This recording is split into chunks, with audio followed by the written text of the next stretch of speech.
Hi everyone. Um, Apologies for not being there with you.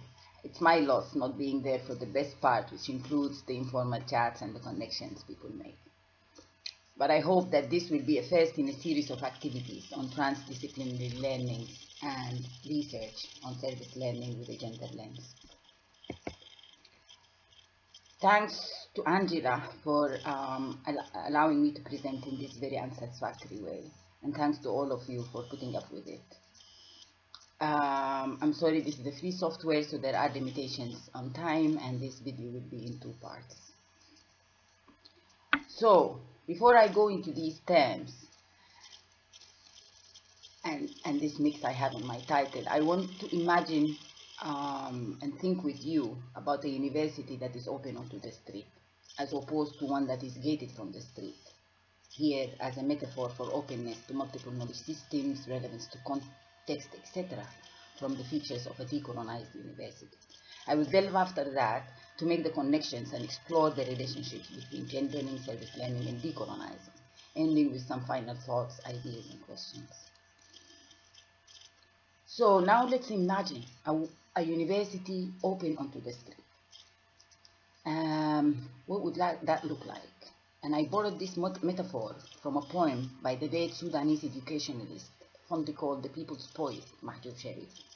The poem is actually about human rights and social justice, values he held high all his life, weaving them into beautiful poems that became a source of slogans that were chanted during our glorious Sudanese revolution that overthrew Omar al-Bashir, a 30-year military dictatorship that was deadly and extremely corrupt.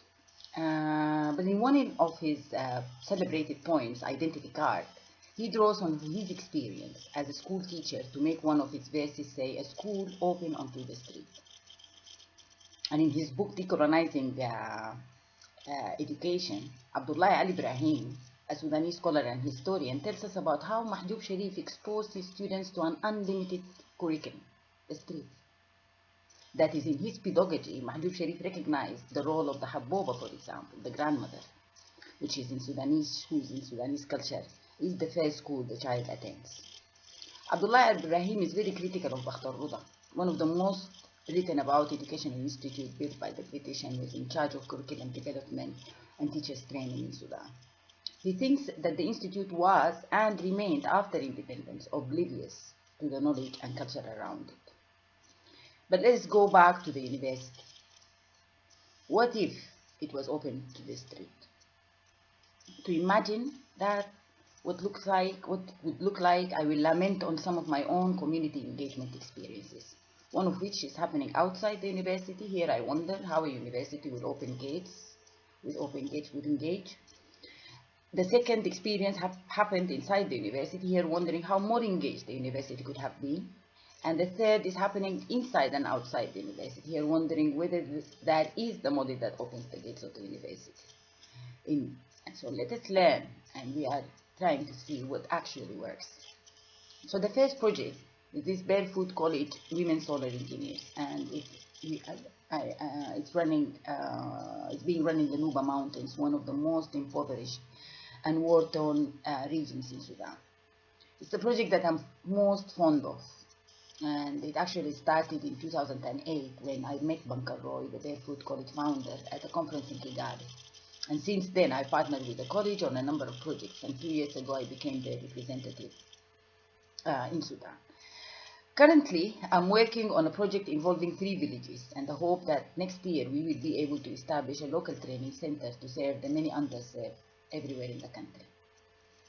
The projects involve non-literate grandmothers, young ones, on solar electrification that they use to bring light to their village. And to accomplish that, I partner with a community-based organization and work in agreement with the local governance structure from the start and throughout the phases of the project. The community selects the women to be solar engineers. They go to India for their training, and with my own eyes, I have seen that they come back different women. One of them, Khadija, here on the far left, put it bluntly at a TEDx talk in Khartoum in 2011 that she is no longer Aween, which is a cultural name for women, and the word coming from providing support, that is not leading, but that she is no longer a woman but an engineer. So here are the most important people. The first barefoot solar engineers in Sudan, while on training in India, and here when they brought light to their community. It's a huge community now. With every new project we add people. These are only some of them. But how could a university engage with such projects that are relevant to context and empowering of people? This is actually a question I'm not attempting to answer fully, but things like transdisciplinary modes of research as seen in this symposium that would engage different disciplines, development practitioners, engineers, social scientists, economists, environmentalists, for example, in this project to study pedagogy, learning, all the various project impacts on society, could be one of the features of a university open onto the street. The second project was actually run inside the university, where I piloted the UNICEF's Innovation Lab model in two of our top universities, especially in ICT-related fields, Khartoum University and Sudan University of Science and Technology. These photos are actually from our final event in 2013, and it's easy to see more women than men engaged. So I created this service learning program with the intention that students would gain better understanding. UNICEF or any development agencies would be able to utilize local capacities for the systems they need, and it's also good for the university because student learning and the collaborations, of course, that would form. So for me, in addition to the courses that I teach, software engineering, knowledge management, research methods, I utilize my network of professional engineers and development workers to augment the training. And for addressing employability, I was keen on students developing their professional and leadership skills by creating an environment that mimicked a real software engineering work setting. The project actually involved developing mobile applications to tackle two issues of UNICEF's program: education and health programs. The organization, for example, distributes extracurricular activity kits to schools all over the Sudan, but these kits leak into the markets. The organization also supports the national vaccination program and wants to improve access and coverage. So we took these two issues, and before going just quickly to the critical pedagogy was also very embedded in the values of the innovation lab that we started, which included things like reaching the hardest to reach, developing open and reusable solutions, etc. And these values actually triggered self-reflexivity that showed later with students going beyond the requirements to think of mothers who can't read text on mobile phones or kits that reach schools but do not actually reach the kids. So the team at Sudan University developed a vaccination monitoring and reminder system, collecting data, presenting it to the different stakeholders: UNICEF, Ministry of Health, vaccination centers, and the mothers. And the team at Khartoum University developed a school kit distribution monitoring system, tracking the dispatches from the warehouse through the different structures, all the way to the school. And the Innovation Lab was supposed to become this collaborative space where these stakeholders engage with and solve societal problems. So how could a university support such service learning projects that are relevant to context, empowering to people, including the students?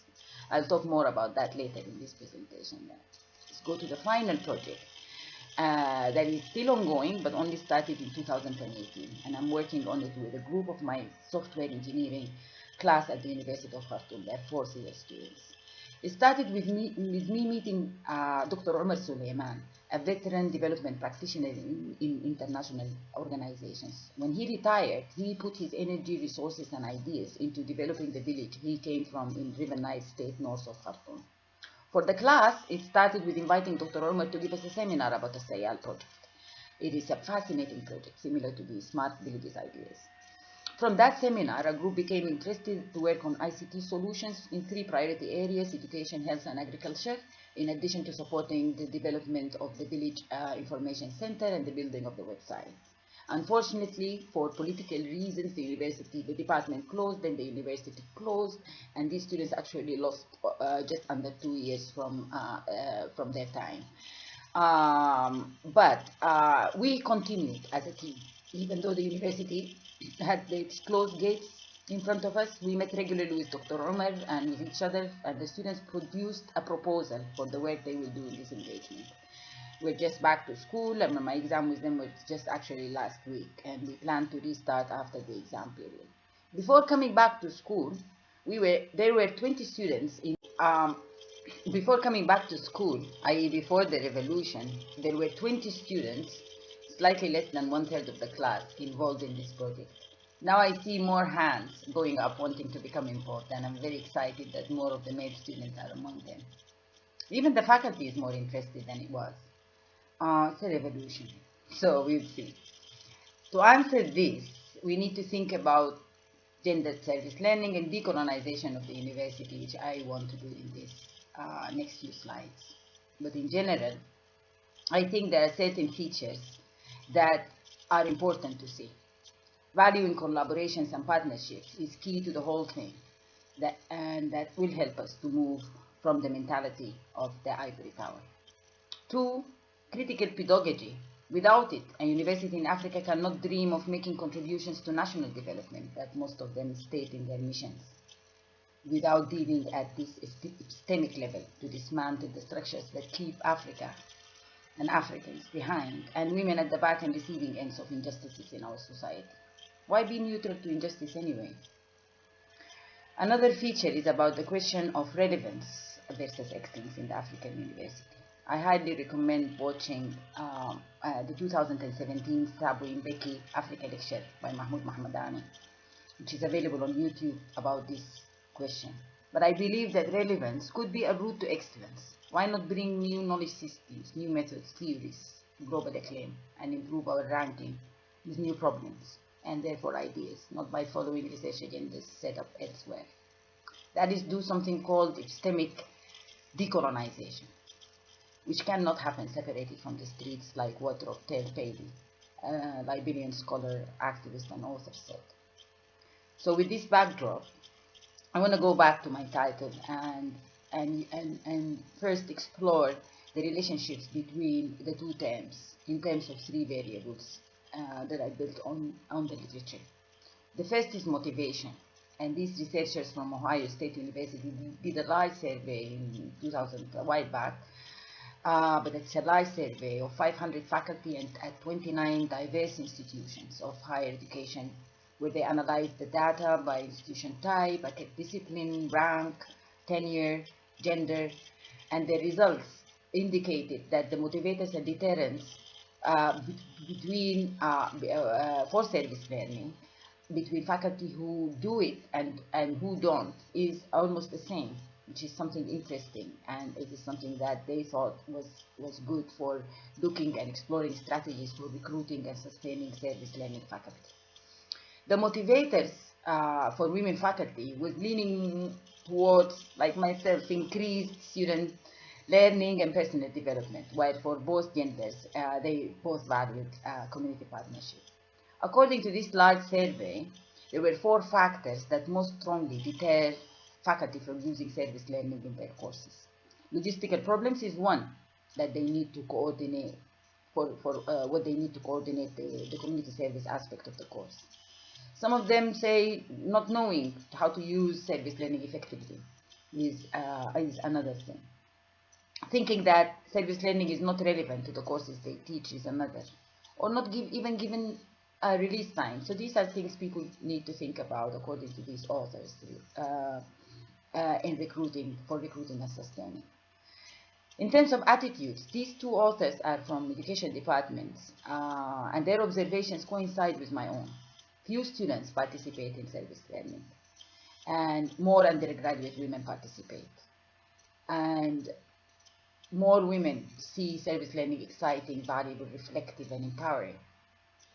Although they found no significant socio-demographic differences, they found that participants' age groups lean towards older students whose parents are educated. They also looked at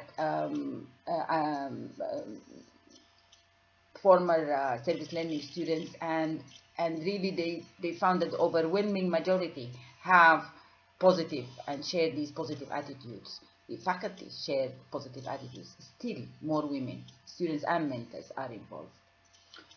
And even when they are involved, more women staff get involved in teaching or mentoring the service learning placements, while more men get involved in the research, evaluation, and administration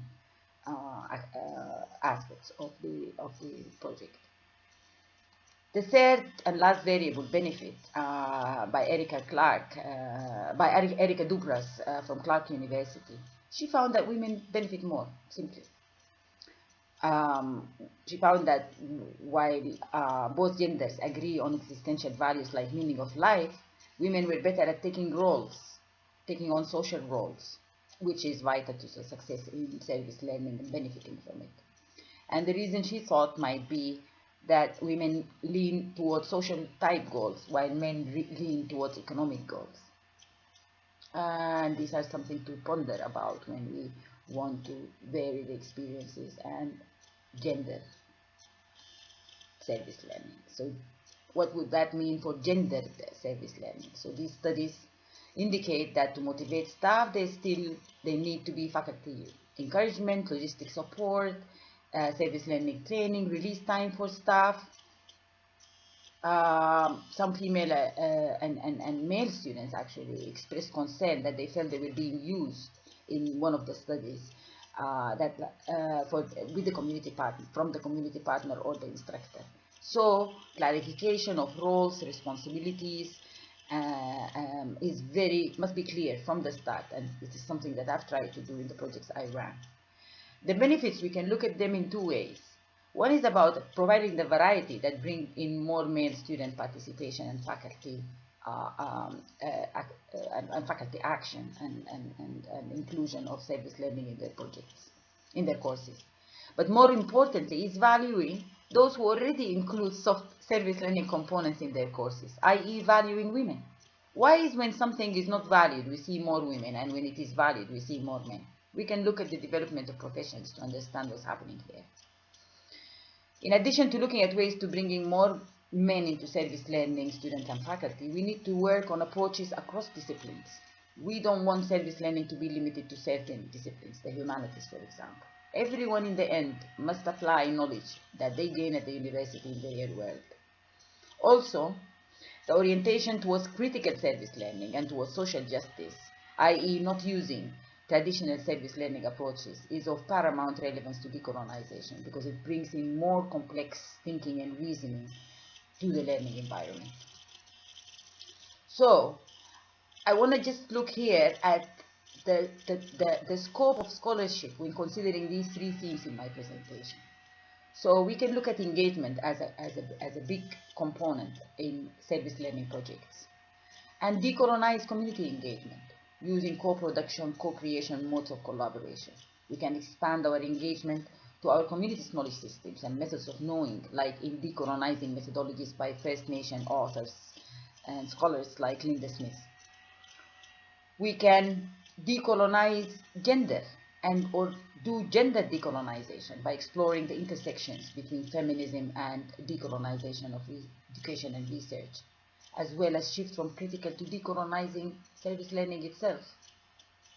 And lastly, relevance is still a place for scholarship. And there is a history of scholarship that we need to recall as we continue to move forward and build one.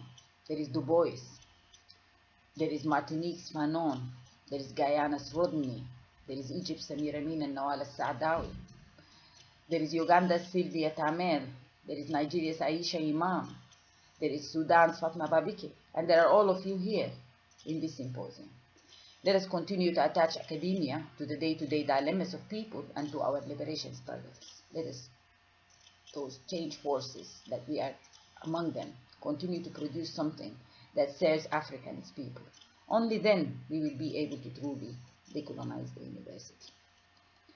For my final thoughts, after looking very quickly at the relationships and intersections between the three themes in my presentation, gender in service learning and decolonizing, and the possibilities of untapped into scholarship. As a Sudanese academic, I cannot detach myself from the revolution we've had and that I participated in, and where we chanted all the time freedom, peace, and justice. I have to think of ways to realize those values that require the complex thinking and reasoning skills that I'm still learning with my students and colleagues and from the people I meet. Academics, of course, complicate things, so let's look very quickly at the dialectics of decolonization as a process that service learning supports as, sorry, I need 2 minutes to finish my presentation. As I said, academics complicate things. And it helps to look at approaches like the dialectics, to look at the forces opposing and with what we desire to happen in the African university. So for example, let's look here at the dialectics of decolonization as a process that service learning supports, as I have argued in this presentation. The thesis is the university as it is now, at least the one I belong to. And the antithesis is the scholarship and the projects in opposition. What could this conflict produce? The synthesis. Could service learning become the norm? Interdisciplinary research prevalent? NGOization of the university become visible? Or what else? We can also, in addition to the conflicts and the contradictions, we can look at the possibilities.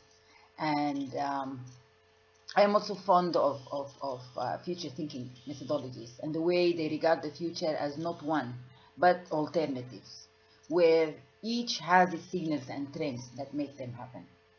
Are we smart enough to scan the landscape for signals and trends that can make happen the future we desire? And what is it? I will start with the scenario I very much desire, the second one.